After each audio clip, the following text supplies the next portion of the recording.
બાળકોને મેગીનું નામ પડે એટલે ખાવાનું મન થઈ જાય ને મોંમાં પાણી આવી જાય. આપણે આજે મેગી બનાવીશું, જે હું પણ બાળકો માટે અવોઇડ કરું છું, પણ એકદમ હેલ્ધી રીતે અને જોઈને નાના મોટા બધાને જ ખાવાનું મન થાય તેવી રેસીપી બનાવીશું. તમે પુલાવ, બિરયાની કે પછી વઘારેલો ભાત તો બહુ જ ખાધો હશે, પણ આપણે આજે એકદમ ઇઝી અને હેલ્ધી એવી મેગી ભાતની રેસીપી બનાવીશ, જે તમે બાળકોને લંચ બોક્સમાં પણ આપી શકો.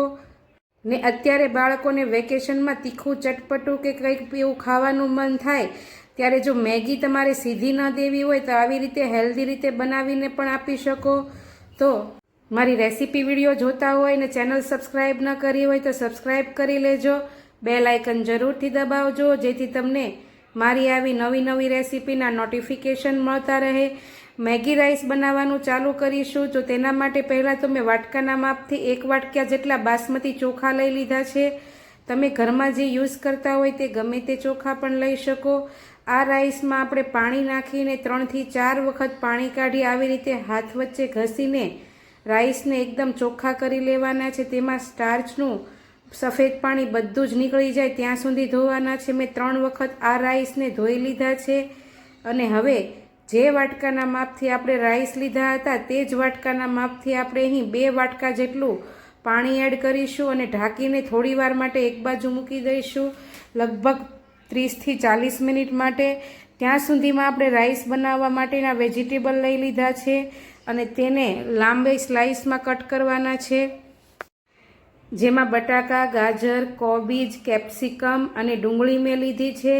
એવું કંઈ ફિક્સ નથી તે એટલા જ વેજીટેબલ. તમે વટાણા, ફણસી ન ખાતા હોય તે સ્કીપ પણ કરી શકો અને બધા જ વેજીટેબલ એડ પણ કરી શકો, અને ન હોય તો સિમ્પલ રીતે પણ બનાવી શકો. બધાને આવી રીતે લાંબી સ્લાઇસમાં કટ કરી લીધા છે અને 2 પેકેટ મેં મેગીના લઈ લીધા છે. તેને કાઢીને તેના આવા રીતે મોટા મોટા ટુકડા કરીને મૂકી દેવાના છે. હવે આપણે 30 થી 40 મિનિટ જેવો સમય થઈ ગયો છે. હવે આપણે મેગી ભાત બનાવવાના ચાલુ કરી શકીએ. તો ગેસની ફ્લેમ ઓન કરીને જાડા તળિયાવાળું પેન કે પછી નોનસ્ટિક પેન લઈ લેશું.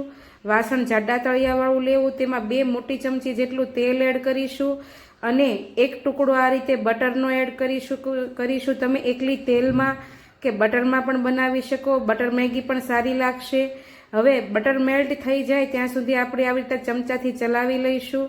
એકદમ બટર મેલ્ટ થઈ ગયું છે. હવે તેમાં 1 ચમચી જેટલું આપણે જીરું નાખીશું અને 2 ચપટી જેટલી આપણે હિંગ એડ કરીશું. જીરું તતરી જાય ને હિંગ સતળાઈ જાય પછી આપણે તેમાં 2 મોટી ચમચી જેટલું ઝીણું સમારેલું લસણ એડ કરીશું. લસણને આપણે 1 થી 2 મિનિટ માટે સાતળી લેવાનું છે લો ગેસની ફ્લેમ ઉપર. તેની કચાશ ન રહે તે રીતે થોડું એવું આપણે ક્રિસ્પી કરી લઈશું. પછી એક લાંબી સ્લાઇસમાં કટ કરેલું મરચું અને 1 ઇંચ જેટલો આદુનો ટુકડો ખમણીને તેને વઘારમાં એડ કરી દઈશું. આ રીતે લસણને વઘારમાં નાખવાથી તેનો ટેસ્ટ પણ સરસ આવશે અને સુગંધ પણ બહુ સરસ આવશે.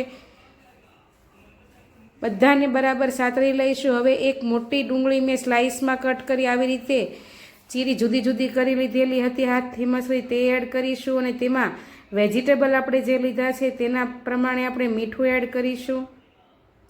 આપણે મેગી રાઈસ બનાવીએ છીએ એટલે મેગી મસાલાના પેકેટ પણ એડ કરીશું, જે મેગી સાથે આવે છે તે. એટલે મીઠું તે પ્રમાણે આપણે ઓછું એડ કરવું, વધારે નહીં, નકર રાઈસ ખારા થઈ જશે. ડુંગળી આપણી 1 થી 1.5 મિનિટ જેવો સમય થઈ ગયો છે, સતળાઈને થોડી એવી સોફ્ટ થઈ ગઈ છે.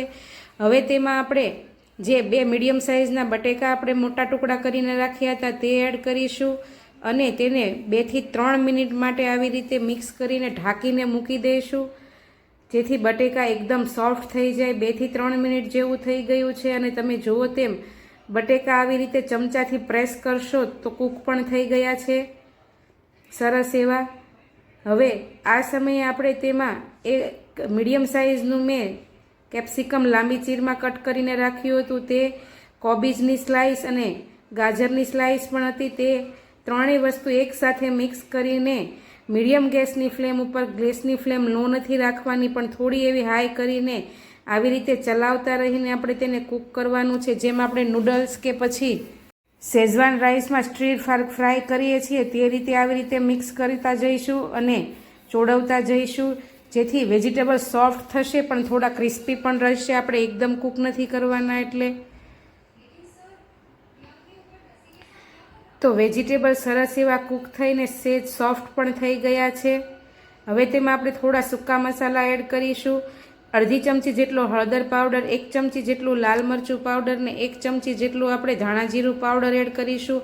આ મસાલા તમે તીખું જે પ્રમાણે ખાતા હોય તે પ્રમાણે નાખવાના છે, પણ મેગીના મસાલાનો અંદાજ આવે તે રીતે ઓછા વધુ તમારી રીતે એડ કરી શકો. તે મસાલાઓને આપણે વેજીટેબલમાં બરાબર મિક્સ કરી દેવાના છે.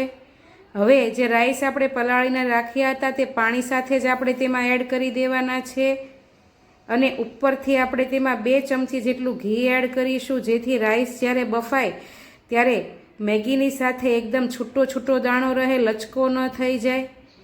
બિરયાની કે પછી પુલાવની જેમ છૂટા છૂટા દાણા રહે તે માટે આપણે 2 ચમચી જેટલું ઘી કે પછી બટર એડ કરીશું અને તેને આવી રીતે મિક્સ કરીને હવે 3 થી 4 મિનિટ માટે રાઈસને આપણે આ પાણીમાં ઉકળવા દેવાના છે. અને સાથે સાથે એક ટમેટું પણ મેં ઝીણું સમારેલું રાખ્યું હતું તે ઉપરથી એડ કરીશું. ટમેટાની ખટાશ અને કલર બંને રાઈસમાં આવી જશે એટલે ટમેટા આવી રીતે મિક્સ કરવાના છે. ઉપરથી જલ્દીથી ચડી પણ જશે. થોડી થોડી વારે વચ્ચે વચ્ચે આપણે મિક્સ કરતા રહીશું જેથી રાઈસ તળિયે ચોંટી ન જાય. ગેસની ફ્લેમ મીડિયમ રાખવાની છે. 3 થી 4 મિનિટ જેવો સમય થઈ ગયો છે અને રાઈસ લગભગ 70% જેવા કૂક થઈ ગયા છે. ત્યારે હવે આપણે ઉપરથી જે આપણે મેગીના ટુકડા કરીને રાખ્યા હતા તે આવી રીતે એડ કરીશું. તમે મેગીનો ભૂકો પણ એડ કરી શકો ક્રશ કરીને, પણ આવી રીતે કરવાથી જ્યારે રાઈસ તમે સર્વ કરશો ત્યારે મેગી રાઈસ છે તેમ ખબર પડશે. એટલે આપણે આવી રીતે મોટા ટુકડા કર્યા છે જેથી નૂડલ્સ જેવા થઈ જાય. હવે ઉપરથી 2 મેગી મસાલાના પેકેટ જે સાથે આવ્યા હતા તે અને 1 ચમચી જેટલો મેં અહીં શેઝવાન સોસ એડ કર્યો છે, જે સ્વાદમાં થોડો ચાઇનીઝ જેવો ટેસ્ટ આપશે મેગી રાઈસને. એટલે તમે ગાર્લિક સોસ કે રેડ ચીલી સોસ પણ એડ કરી શકો જો સ્પાઇસી ખાવું હોય તો. હવે મેગીના ટુકડાને આવી રીતે રાઈસમાં બરાબર સેટ કરી દઈશું. વચ્ચે આવી રીતે રાખી તેને કવર કરી લઈશું અને 2 થી 3 મિનિટ માટે ઢાંકીને કૂક થવા દઈશું, જેથી મેગી એકદમ બફાઈ જાય ને પાણી બધું સોક થઈને એકદમ છૂટી છૂટી થઈ જાય. 2 થી 3 મિનિટ જેવો સમય થઈ ગયો છે. તમે જુઓ તે મેગીમાં પાણી બધું જ સોક થઈ ગયું છે. ઉપરથી આપણે ઝીણા સમારેલા ધાણા એડ કરીશું અને હળવા હાથે એક બાજુથી આવી રીતે ધીમે ધીમે મિક્સ કરી દઈશું. તમે જુઓ તે મેગી અને રાઈસ એકદમ છૂટા છૂટા થઈ ગયા છે. તમને જોવામાં બિરયાની કે પુલાવ જેવું જ લાગશે, પણ આ તો બાળકોની ફેવરિટ એવી મેગી છે. રેસીપી ગમી હોય તો ચેનલને સબસ્ક્રાઈબ કરવું ભૂલતા નહીં અને લાઇક ને શેર જરૂરથી કરજો. તો ચાલો આવતીકાલે ફરી મળીશું આવી નવી નવી રેસીપી લઈને. આવજો. જય શ્રી કૃષ્ણ.